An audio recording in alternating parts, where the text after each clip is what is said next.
Hi friends, welcome back to our channel housewife sweety vlogs. కొత్తగా ఎవరైనా నా channel చూస్తున్నట్లయితే ముందు వీడియోస్ కూడా ఒకసారి సెర్చ్ చేయండి. అందులో చాలా సేవింగ్ ఐడియాస్ ఉన్నాయండి.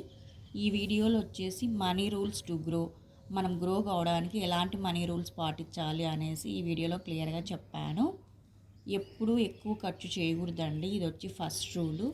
గొప్పలు చూపించుకోవడం కోసం అప్పులు తీసుకొని మరీ వస్తువులు కొంటూ ఉంటారు. అలా ఎప్పుడూ కొనకూడదు. డబ్బును వచ్చేసి ఎక్కువ చోట్ల పెట్టుబడి పెట్టడం నేర్చుకోవాలి. ఎంత ఎక్కువ చోట్ల పెట్టుబడి పెడితే అంత ఎక్కువ రిటర్న్స్ వస్తాయి మనకి. శాలరీ రాగానే ఇష్టం వచ్చినట్లు అవసరం లేకుండా ఆఫర్స్ ఉన్నాయని వస్తువులు కొనడము, ఉన్నవే కొనడము ఇలాంటివన్నీ చేస్తూ ఉంటారు. ఇలా ఎప్పుడూ చేయకూడదు. మనకి ఎంతవరకు అవసరమో అంతే కొనాలి. ఏవి అవసరమో అవే కొనాలి. మనం ఆలోచించే విధానాన్ని బట్టి మనం పేదవాళ్ళుగా మిగిలిపోతూ ఉంటాము.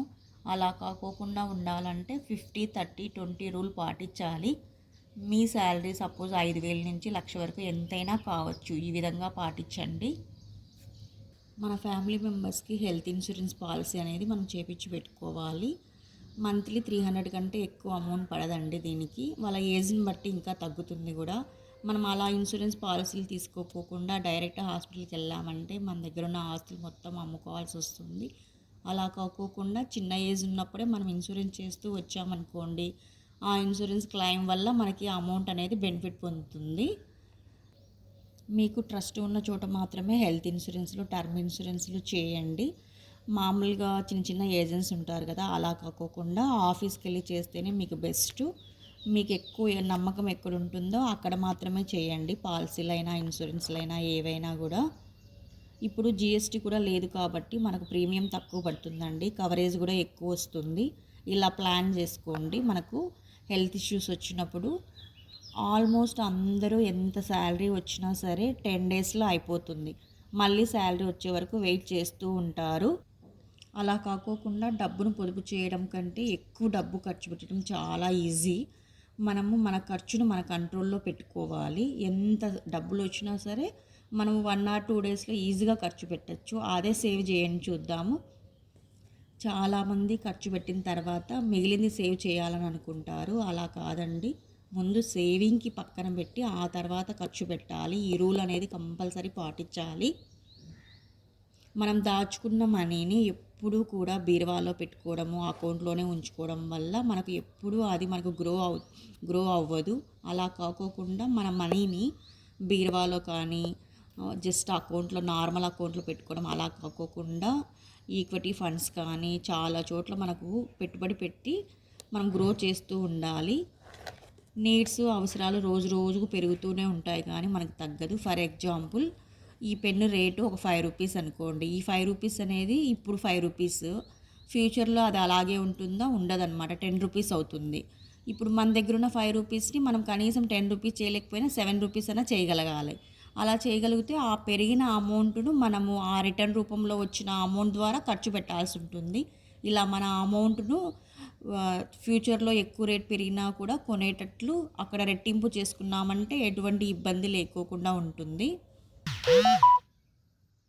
మన ఏజ్ని బట్టి మనకు వచ్చే శాలరీలో అంతా కొన్ని రకాల ఫండ్స్లో ఇన్వెస్ట్ చేస్తూ ఉండాలి. మీరు పనిచేయని రోజులలో రిటైర్డ్ అయినప్పుడు మనకి ఇబ్బంది లేకోకుండా ముందు ఇన్వెస్ట్ చేసినది ఉంటుంది కదా, ఇన్ని ఇయర్స్కి ప్రీమియం అని ఉంటుంది కదా, అదంతా మనకు రిటైర్డ్ అయినప్పుడు ఉపయోగపడుతుంది. రిటైర్డ్ అయినప్పుడు మనకు ముందు వచ్చే శాలరీ రాదు కదండి, పెన్షన్ తక్కువ వస్తుంది, మన ఖర్చులు ఎక్కువ పెరిగి ఉంటాయి, మనకు ఆ అమౌంట్ సరిపోదన్నమాట. ఇలా ఇన్వెస్ట్ చేసి పెట్టుకున్నామంటే ఆ వచ్చిన రిటర్న్తోనే మనము ఖర్చులు పెట్టుకుంటూ రావచ్చు. మీ అవసరాలకు తగినట్లు రకరకాల ఫండ్స్లో పెట్టినప్పుడు అన్నీ లాంగ్ టర్మ్లో పెట్టకూడదండి. అన్నీ లాంగ్ టర్మ్లో పెట్టామంటే లాంగ్ టర్మ్లో రిటర్న్ వస్తుంది కదా, అది మనకు షార్ట్ టర్మ్లో ఉపయోగపడదు. ఎమర్జెన్సీకి షార్ట్ టర్మ్లో కూడా మనం పెట్టుకున్నామంటే ఎమర్జెన్సీకి ఆ షార్ట్ టర్మ్ ఫండ్ మనం యూజ్ చేసుకోవచ్చు. కొన్ని లాంగ్ టర్మ్ పెట్టాలి, కొన్ని షార్ట్ టర్మ్ పెట్టాలి. ఆస్తులు కొనడానికి ఒకేసారి డబ్బును సమకూర్చుకోవాలంటే మనకు చాలా ఇబ్బంది అవుతుంది.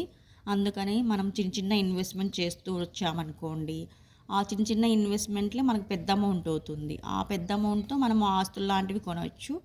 మనం ఆస్తులు కొనడం కోసము ఈఎంఐ రూపంలో హౌస్ లోన్స్ అలా తీసుకోవచ్చండి. హౌస్ లోన్ తీసుకోవడం వల్ల మనం కట్టే రెంట్ మనకు మిగులుతుంది. ఆ రెంట్ ద్వారా మనం ఒక పెద్ద స్థిరాస్తిని ఏర్పరచుకుంటాము. నెల నెల ఈఎంఐ రూపంలో కడుతూ ఉంటాము. హౌస్ లోను, గోల్డ్ లోను బెస్టే అండి, తక్కువ ఇంట్రెస్ట్ ఉంటుంది. పర్సనల్ జోలికి మ్యాక్సిమం 90% వెళ్ళకండి. పర్సనల్ లోన్లో ₹1 ఇంట్రెస్ట్ పడుతుంది మనకు. మ్యాక్సిమం హౌస్ లోన్కి, గోల్డ్ లోన్ కూడా వెళ్ళొచ్చు మీరు. అలా ఇన్వెస్ట్ చేసుకొని మనము పెద్ద పెద్ద ఆస్తులను కూడా కొనవచ్చు. మనం చేసే మనీ మేనేజ్మెంట్ వల్లనే మనం రిచ్చా, పూరా, ఎలా ఉండిపోవాలి అనేది ఆధారపడి ఉంటుంది. కొత్తగా ఎవరైనా నా ఛానల్ చూస్తున్నట్లయితే please like, share and subscribe అండి. మీ సపోర్ట్ వల్లే నేను ఇంతవరకు రీచ్ అయ్యాను. థ్యాంక్స్ ఫర్ వాచింగ్ అండి.